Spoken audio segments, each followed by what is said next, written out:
Good morning friends. मैं मुरली मनोहर आपके समक्ष किसी खास चर्चा के लिए आज उपस्थित हुआ हूं और चर्चा का विषय है मेरे द्वारा लिखी गई किताब विंग योर थॉट्स के बारे में आपसे कुछ गुफ्तगू करना और इसके बारे में आपको कुछ बताना। सबसे पहले मैं एक अपना इंट्रोडक्शन दे दूं और उसके पहले एक शेर कि कई सवाल बाकी हैं, कई जवाब बाकी हैं, अभी तो जिंदगी का पूरा हिसाब बाकी है। अभी मेरे बारे में आप 2 पन्ने जानते हैं, अभी तो पढ़ना पूरा किताब बाकी है। मैं मुरली मनोहर पेशे से मैकेनिकल इंजीनियर हूं और मैंने अपनी पढ़ाई BTech from National Institute of Technology Hamirpur NIT Hamirpur से मैंने अपने बीटेक की पढ़ाई पूरी की है और मैंने एमटेक मानव भारती यूनिवर्सिटी से किया और प्रारंभिक परीक्षा मेरी बिहार के प्रतिष्ठित संस्थान नेतरहाट आवासीय विद्यालय से हुई और उसके बाद मैंने मोजर बियर इंडिया लिमिटेड, सुब्रोस और लार्सन एंड टुब्रो जैसी मल्टीनेशनल कंपनियों में काम किया और अभी मैं 2013 से भारत सरकार के अंतर्गत ministry of micro small medium enterprise में एक पब्लिक सेक्टर यूनिट है, नेशनल स्मॉल इंडस्ट्रीज कॉरपोरेशन, उसमें एज ए टेक्निकल मैनेजर के तौर पे कार्यरत हूं और भारत सरकार को अपनी सेवाएं दे रहा हूं। मैंने अपनी इन सेवाओं के दौरान अपनी जो मेरी हॉबी थी लिखने पढ़ने की, उसको कभी मैंने छोड़ा नहीं और लगातार समय निकालकर उसमें मैं लगा रहा।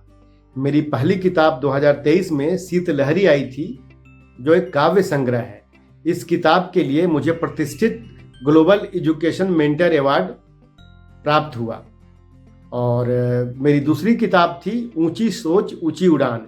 यह एक मोटिवेशनल और इंस्पिरेशनल बुक थी जिसने फ्लिपकार्ट और अमेजन पे बेस्ट सेलर के तौर पे अपनी उपस्थिति दर्ज कराई और इस किताब के लिए मुझे भूतपूर्व चीफ जस्टिस ऑफ इंडिया से मुझे इंडियन एक्सेलेंस अवार्ड भी प्राप्त हुआ और इस किताब की असीम असफलता ने मुझे प्रेरित किया कि मैं इसको ग्लोबल लैंग्वेज में प्रकाशित कराऊं और यह बुक आपके समक्ष विंग योर थॉट्स इंग्लिश में आपके समक्ष उपस्थित है ताकि दुनिया भर के लोग इसको पढ़ सकें।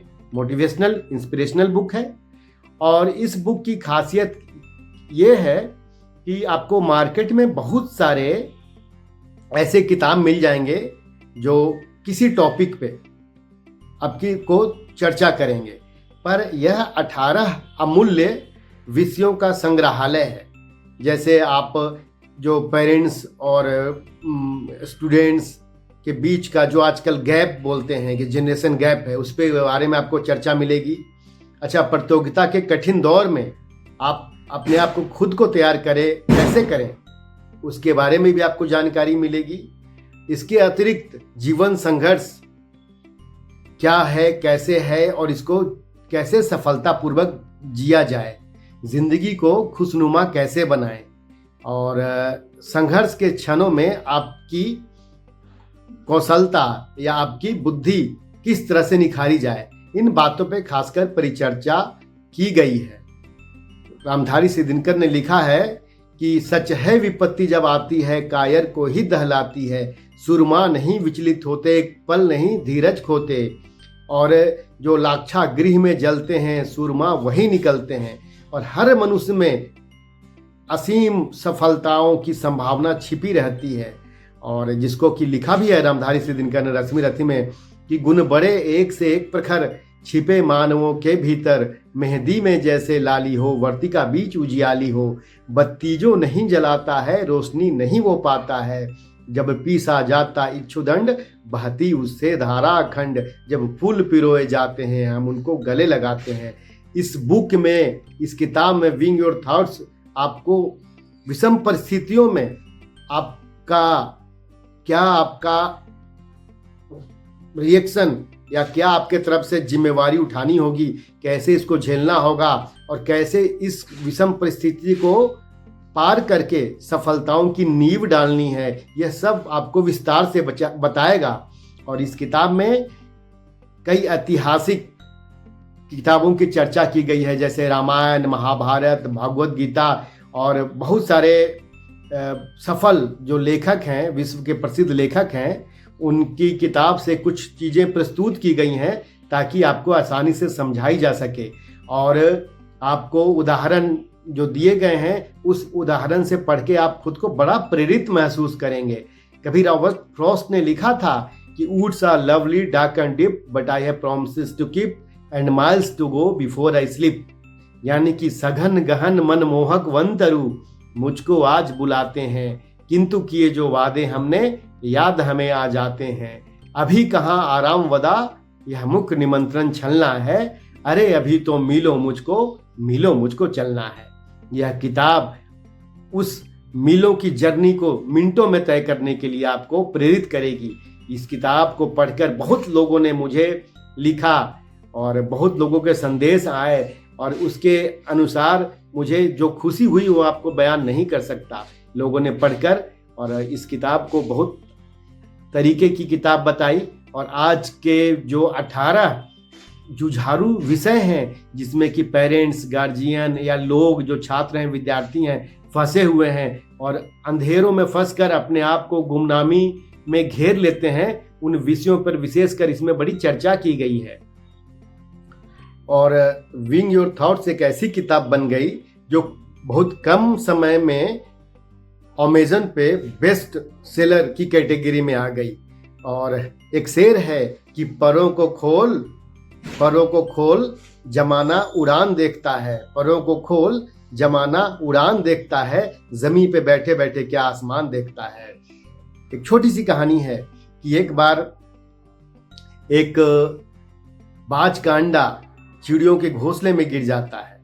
अब क्या होता है कि जब चिड़िया मुर्गी था, अब मुर्गी जब आती है और देखती है कि हमारे घोंसले में एक बड़ा सा अंडा गिरा हुआ है, तो सोचती है कि कोई बात नहीं, अपना ही है, पाल लेंगे। साइज में वो अंडा कुछ बड़ा था। कुछ समय बाद अंडों से चूजे निकलते हैं, और जो बाज का अंडा था उसका चूजा भी बड़ा था, और सारे चूजे उससे डर के रहते थे। धीरे धीरे सब पलने बढ़ने लगे। अब जब माँ शाम को वापिस आती तो सब चूजों को सिखाती कि बाहर मत निकला करो, हम लोग कमज़ोर हैं, हम लोग उड़ नहीं सकते, आसमान पे जा नहीं सकते, धरती पे बच बचा के हमें अपनी ज़िंदगी जीनी होती है। अब बाज का बच्चा जो अथाह आसमान था जिसके पास, वो चिड़ियों की संगति में रहकर भूल जाता है कि आसमान क्या होता है, उड़ान क्या होती है, ऊंचाइयाँ क्या होती है। एक दिन जब माँ दाना चुगने बाहर गई थी तो उस चिड़िए के बच्चे ने, बाज के बच्चे ने आसमान पे देखा कि एक बड़ा सा बाज पूरी आसमान की खाक छान रहा था, पूरे आसमान को वर्चस्व, अपना अधिकार और अपना साम्राज्य के तौर पर देख रहा था। वह बड़े बड़े पंखों से आसमान की ऊंचाइयों को माप रहा था, और बाकी तितलियां, छोटे छोटे पक्षी तो नीचे ही उड़ रहे थे। तो उसने अपना पंख फैलाया और अपने भाइयों को बोला, जो मुर्गी के बच्चे थे, कि मैं भी उड़ूंगा आसमान पे, मैं भी जाऊंगा, पूरा आसमान मेरा है और मैं इसका एक अधिकारी हूँ, मुझ में ऐसा कुछ है कि मैं आसमान को छू सकता हूँ।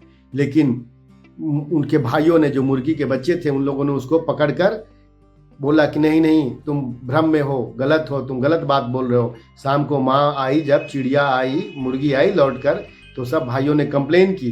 तो मुर्गी ने भी अपने बच्चे को समझाया कि नहीं, तुम गलत कर रहे हो, किसी दिन मर मुरा जाओगे, बाहर क्यों जा रहे हो, आसमान हमारा है ही नहीं, हम उड़ ही नहीं सकते। पूरे मुर्गियों की बिरादरी ने उसको ये समझा दिया कि हम नहीं उड़ सकते।